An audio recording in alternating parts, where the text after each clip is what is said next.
K நேருவின் சகோதரர் ரவிச்சந்திரன் மீது சிபிஐ பதிவு செய்த வழக்கு நிபந்தனையுடன் ரத்து செய்யப்பட்டிருக்கிறது.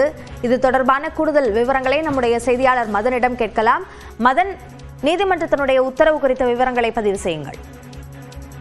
கடந்த 2013ஆம் ஆண்டு இந்தியன் ஓவர்சீஸ் வங்கியிடமிருந்து 30 கோடி ரூபாய் கடனை தன்னுடைய சகோதர நிறுவனத்திற்கு திருப்பி விட்டதால் சுமார் 22 கோடி 48 லட்சம் ரூபாய் இழப்பு ஏற்பட்டதாக அமைச்சர் KN நேருடைய சகோதரர் ரவிச்சந்திரன் இயக்குநராக உள்ள நிறுவனத்துக்கு எதிராக ஒரு புகார் அளிக்கப்பட்டது. இந்த புகாரின் அடிப்படையில் கடந்த 2021ஆம் ஆண்டு அமைச்சர் நேருவின் சகோதரர் ரவிச்சந்திரன் உள்ளிட்டோருக்கு எதிராக சிபிஐ வழக்கு பதிவு செய்தது.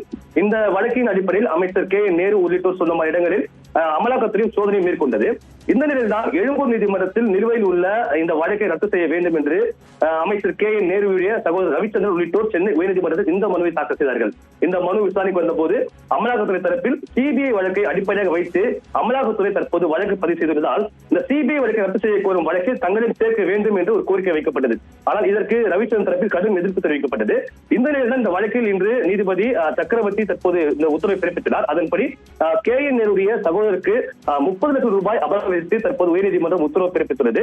இந்த 30 லட்சம் ரூபாயில் 15 லட்சம் ரூபாயை இந்தியன் ஓவர்சீஸ் வங்கிக்கும் 15 லட்சம் ரூபாயை தமிழ்நாடு சமரச தீர்வு மையத்திற்கும் செலுத்த வேண்டும் என்றும் தற்போது நிபந்தனை விதிக்கப்பட்டுள்ளது. அதே போல இந்த வழக்கில் மோசடி எதுவும் நடைபெறவில்லை என்றும் அரசு அதிகாரி யாரும் சம்பந்தப்படவில்லை என்றும் தற்போது நீதிபதி தன்னுடைய உத்தரவில் குறிப்பிட்டுள்ளார். விரிவான விவரங்களுக்கு நன்றி மதன்.